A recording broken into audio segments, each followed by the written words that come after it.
గొర్వేకి స్వాగతం.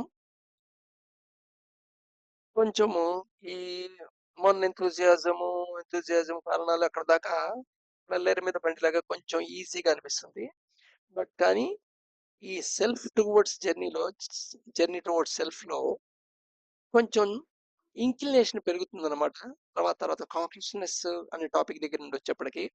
సో, మనం కొండెక్కుతున్నప్పుడు ఇంక్లినేషన్ ఎక్కువుందనుకో, వాలుతానం చాలా ఎక్కువగా ఉందనుకో, కొండెక్కటంలో కొంచెం కష్టం ఉంటుంది గదా! ఆ కష్టమే ఇక్కడ అర్థమవటంలో అనిపిస్తూ ఉంటుంది. కొంచెం స్లోగానే వెళ్దాం. గ్రాడ్యుయల్‌గానే వెళ్దాం సెల్ఫ్ జర్నీలోకి.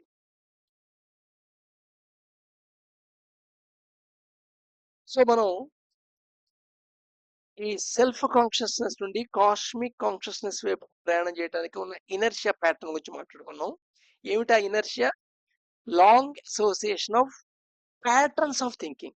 ఈ ప్యాటర్న్ ఆఫ్ థింకింగ్ ఒక స్పీడ్, ఆ థాట్స్ యొక్క స్పీడ్ లేదా థాట్స్ యొక్క ప్యాటర్న్, థాట్ యొక్క క్వాలిటీ, థాట్ యొక్క డెన్సిటీ, ఇవన్నిటిని పారామీటర్స్ డిసైడ్ చేసేవి ఏమిటి అనుకున్నాం?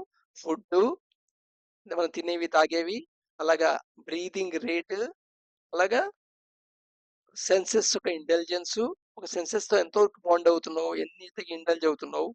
నెక్స్ట్ ఈ మూడిటి యొక్క ఎఫెక్ట్ కింద వచ్చే స్లీప్ అండ్ సెక్స్, టోటల్ 5. ఈ 5 ఫ్యాక్టర్స్ డిసైడ్ చేస్తామని చెప్పాం. సో ఈ థింకింగ్ ప్యాటర్న్ ఎలాగా? ముందు ప్యాటర్న్ ని గుర్తుపట్టాలి. మనం థాట్స్ తో దెబ్బలాడుతూ ఉంటాం కానీ థాట్ యొక్క ప్యాటర్న్ అయితే సిస్టమ్ 1 యొక్క పని ఏమని చెప్పాము? కాన్స్టెంట్ పిక్చర్ ఫార్మేషన్ అనుకున్నాం. సిస్టమ్ 1 కాన్స్టెంట్ గా పిక్చర్స్ ఫార్మేట్ చేస్తుంటుంది. ఓ పిక్చర్ ఫిక్స్ అయి ఉండదు. మళ్ళీ అది ఒకదాని నుండి ఒకదానికి ఈ అనుమా అందుకని మనసుని కోతితో పోలుస్తుంటారు. ఈ కొమ్మ నుండి ఆ కొమ్మకి, ఆ కొమ్మ నుండి ఈ కొమ్మకి లాగా ఈ టాపిక్ నుండి ఆ టాపిక్ కి, ఆ టాపిక్ నుండి టాపిక్ కి మారుతూ ఉంటుంది. ఇలా మారటాన్ని డ్రిఫ్టింగ్ అంటారు. జస్ట్ లైక్ రైలు ప్రయాణం చేస్తున్నప్పుడు ఒక ట్రాక్ నుండి ఇంకో ట్రాక్ కి రైలు పట్టాలు మారినట్టు అలా మారుతూ ఉంటుంది. అయితే రెండో మూడో పట్టాలు ఉంటాయి. బట్ మన దగ్గర ట్రైన్ లో ట్రాక్స్ చాలా ఉంటాయి. ఎంత కాంప్లికేటెడ్ ట్రాక్స్ ఉంటాయంటే నువ్వు ఒక విషయం గురించి ఆలోచించడం మొదలెడితే నీకే తెలుస్తుంది. ఒక 5 నిమిషాలు అయ్యేప్పటికీ దానికి ఏమాత్రం సంబంధం లేని టాపిక్ గురించి ఆలోచిస్తున్నాం కాసేపు అయ్యేప్పటికి. దీన్ని డ్రిఫ్ట్ అంటారు. సో ఈ డ్రిఫ్ట్స్ ని హ్యాండిల్ చేయటం ఇంపార్టెంట్. ఈ డ్రిఫ్ట్ ని హ్యాండిల్ చేస్తే ఆటోమేటిక్ గా థాట్ ప్యాటర్న్ మారుతుంది. థాట్ ప్యాటర్న్ అర్థమవుతుంది. అర్థమైంది ఆటోమేటిక్ గా డ్రాప్ అవుతుంది. అంతేగాని మనం థాట్స్ తో దెబ్బలాడితే జరగదు. థాట్స్ తో ఫైటింగ్ చేస్తే అయ్యే ప్రాసెస్ కాదు. ఫస్ట్ ఈ డ్రిఫ్టింగ్ నేచర్ ఏమిటి? మన డ్రిఫ్టింగ్ ఎలా జరుగుతుంటుంది? మన థాట్ ప్యాటర్న్ ఎలా ఉంటుంది? అనేది ముందు మనం టెస్ట్ చేసుకోవాలి. సామాన్యంగా ఏదైనా ఒంట్లో బాగుండలేదనుకోండి, ఏ బ్లడ్ టెస్టో, యూరిన్ టెస్టో చేస్తారు. చేశాక అంటే కొన్ని పారామీటర్స్ చూస్తారు. చూసి ఈ పారామీటర్స్ ఇలా ఉన్నాయి కాబట్టి ఈ ఈ డిసీజ్ అయి ఉంటుందని చెప్పి మందు వాడతారు. అలాగా ముందు మన థాట్ ప్రాసెస్ లో మన ప్యాటర్న్ ని రికగ్నైజ్ చేయడం అనేది చాలా ఇంపార్టెంట్ స్టెప్. సో ఇప్పుడు జరగబోయే వీడియోలన్నీ వీటి గురించి, ఈ డ్రిఫ్టింగ్ ప్రాసెస్ అబ్జర్వేషన్ ఎలా చేయాలి అనే దాని గురించి, డ్రిఫ్టింగ్ ప్రాసెస్ గురించి మాట్లాడుకుందాం. Mind place trick. ఈ డ్రిఫ్టింగ్ అనేది ఏంటి? మైండ్ చేసే ప్లే ఇది.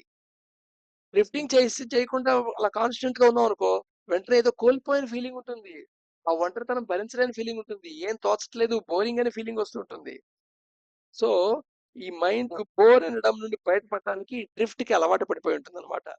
Drifting of thinking faculty through picture farming and associating them. ఈ థింకింగ్ ఫ్యాకల్టీ ఏం చేస్తుంటుంది? రకరకాల పిక్చర్స్ ఫామ్ చేస్తుంటుంది. నీకు వచ్చిన లోపల వచ్చే ప్రతి ఇన్ఫర్మేషన్ గురించి కొన్ని పిక్చర్ ఫామ్ చేస్తుంటుంది. పిక్చర్స్ ని అసోసియేషన్ చేస్తుంటుంది. ఒక పిక్చర్ కి ఇంకో పిక్చర్ ఫామ్ చేసుకుంటుంటుంది. ఇలా నెట్వర్క్ ఫామ్ చేస్తుంటుంది.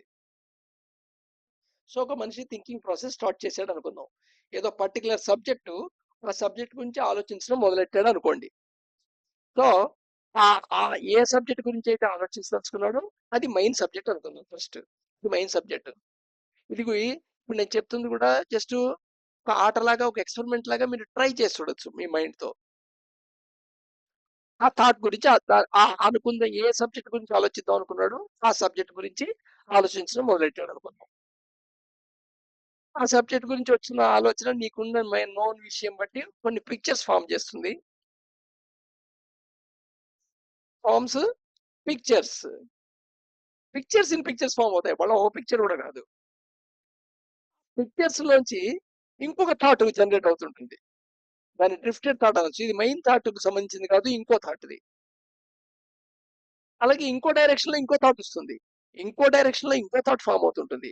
ఇంకో డైరెక్షన్ లో ఇంకో థాట్. ఇక్కడ నేను 4 థాట్స్ చూపించాను కానీ ఇది మల్టీ డైరెక్షనల్ గా మల్టిపుల్ డైరెక్షన్స్ లోకి 360 డిగ్రీస్ డైరెక్షన్ లో క్లియర్ గా అన్ని డైరెక్షన్స్ లోను 3 డైమెన్షన్ అన్ని డైరెక్షన్ లోను పిక్చర్ ఫార్మేషన్ నుండి ఒక మెయిన్ థాట్ లోంచి సబ్ థాట్ లోకి వెళ్తాం. మళ్ళీ ఆ సబ్ థాట్ లో పోనీ ఆ సబ్ థాట్ పర్టికులర్ గా ఉంటుందా అంటే ఉండదు. మళ్ళీ అక్కడ ఆ సబ్జెక్ట్ నుండి డీవియేట్ అవుతుంది. మళ్ళీ సేమ్ దానికి సంబంధించిన పిక్చర్స్ ఫామ్ చేస్తుంటుంది. ఆ పిక్చర్స్ నుంచి మళ్ళా ఎక్స్క్యూస్ మీ రకరకాల డైరెక్షన్ లోకి మారుతూ ఉంటుంది. సో హౌ కాంప్లికేట్ గా మనం అనుకున్న సబ్జెక్ట్ నుంచి బయట సబ్జెక్ట్ లోకి డ్రిఫ్ట్ అయిపోతాం. ఒక ట్రాక్ నుంచి ఇంకో ట్రాక్ అయిపోతాం. ఒక ట్రాక్ నుండి ఇంకో థాట్ లో వెళ్ళిపోతాం. సడన్ గా మధ్యలో నీ అవేర్నెస్ కి తెలుస్తుంది అదేంటి నువ్వు దీని గురించి ఆలోచించడం మొదలెట్టావు కదా అని. మళ్ళీ మెయిన్ క్వశ్చన్ లో కమింగ్ బ్యాక్ అవుతావు. ఈ కమింగ్ అయినప్పుడు మళ్ళీ మెయిన్ సబ్జెక్ట్ క్వశ్చన్ వేసుకుంటావు. మళ్ళీ ఆ క్వశ్చన్ తో మొదలెడతావు. ఉదాహరణకి చెప్తాను చూడండి. సపోజ్ మనిషి అంటే ఎవరు అని గురించి ఆలోచించదలుచుకున్నాను నేను. మనిషి అంటే ఎవరు? మనిషి. మనిషి అనగానే ఏం గుర్తుకొస్తుంది? కాళ్ళు, చేతులు, ట్రంక్, ఓ తలకాయ, బట్టలు వేసుకున్న మనిషి. ఎందుకంటే నేకడ్ మనిషి అయితే మనకి సివిలైజేషన్ కింద ఒప్పుకోం కదా. వేమన అవతారం కింద ఉంటే. సో మనిషి ఆటోమేటిక్ గా ఏ బట్టలు కట్టుకున్న మనిషి అంటే ప్రొఫెషన్ బట్టి లెక్కేస్తావు. పోలీస్ కానిస్టేబుల్ అంటే కానిస్టేబుల్ డ్రెస్ కింద కనబడుతుంది. డాక్టర్ అంటే తెల్ల కొటేషన్ కనబడుతుంది. లాయర్ అంటే నల్ల కొటేషన్ కనబడుతుంది. సరే ఇక్కడ పిక్చర్ ఫిక్స్ ఫామ్ చేయడంలో వేరే వేరే థాట్ వెళ్తున్నాం. నేను ఆలోచించదలుచుకుంది ఏమిటి? మనిషి గురించి, లాయర్ గురించి, డాక్టర్ గురించి కాదు కదా, వాళ్ళ ప్రొఫెషన్ గురించి కాదు కదా. ఓ ఓ మెయిన్ సబ్జెక్ట్ లోకి వచ్చాను. మళ్ళీ మనిషి గురించి ఆలోచిస్తాం. మనిషి అంటే ఎవరు? రాక్షసుడు కాదు, దేవుడు దేవత స్వభావం ఉన్నవాడు కాదు. వీటిద్దరికి మధ్య రకం వాడా? అంటే రాక్షసుడికి లక్షణాలు కొన్ని వీడికి ఉండవా? దేవతలకు లక్షణాలు కొన్ని ఉంటాయా? లేదా మనిషే కొన్ని లక్షణాల ద్వారా రాక్షసుడి కింద ప్రవర్తిస్తాడా? లేదా కొన్ని లక్షణాలు ప్రదర్శించినప్పుడు వాడిని దేవుడు అంటావా? మరి మనిషిలో ఆడ మగ మనిషి అంటే ఇద్దరు ఒకటేనా? ఇక్కడ ఏమన్నా తేడా ఉందా? వెంటనే మనసులో ఆ మగ కొంచెం నెంబర్ 1, ఆడ నెంబర్ 2 అని ఒక గ్రేడేషన్ థాట్ కూడా వస్తుంది. చూడు మైండ్ సబ్జెక్ట్ నుండి మళ్ళా డైవర్ట్ అయిపోయాం. సో ఇలా డైవర్ట్ అయిపోతుంటాం. మీరు ఒక టాపిక్ గురించి ఆలోచిస్తూ ఎలా డ్రిఫ్ట్ అవుతున్నాం జనరల్గా ఒక టాపిక్ నుండి ఇంకో టాపిక్ వెళ్తాం. ఆ టాపిక్ నుంచి ఇంకో సబ్ టాపిక్ వెళ్తాం. ఆ సబ్ టాపిక్ ఇంకో టాపిక్ లోకి వెళ్తాం.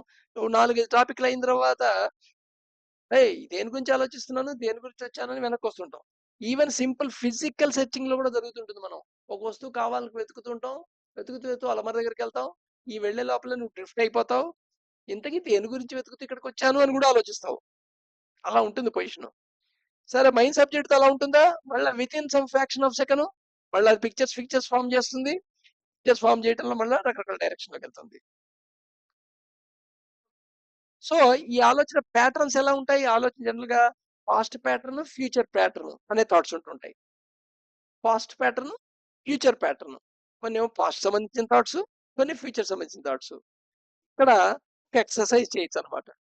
డైలీ ఒక డైరీ పెట్టుకోండి. ఆ డైరీలో ఏం చేస్తారంటే ఒక మీ ఇష్టం, పావు గంటో, హాఫ్ అన్ అవరో, 1 అవరో, 10 మినిట్స్ మీ ఇష్టం. దానికి ఎలోకేట్ చేసుకోండి. జస్ట్ ఈ వచ్చిన ప్రతి థాట్ జస్ట్ ఫ్యూచర్ థాటా, పాస్ట్ కి సంబంధించిందా, లేదా ఫ్యూచర్ కి సంబంధించిందా అని టిక్ పెట్టుకోండి అంతే. అంటే పాస్ట్ ఫ్యూచర్ అని రెండు కాలమ్స్ పెట్టుకొని పాస్ట్ థాట్ సంబంధించిన థాట్ వస్తే అక్కడ గీత పెడతాం. ఫ్యూచర్ థాట్ అయితే అక్కడ గీత పెడతాం. సో టోటల్ లాగా ఆ, రోజుకు హాఫ్ అన్ అవర్ చేయండి.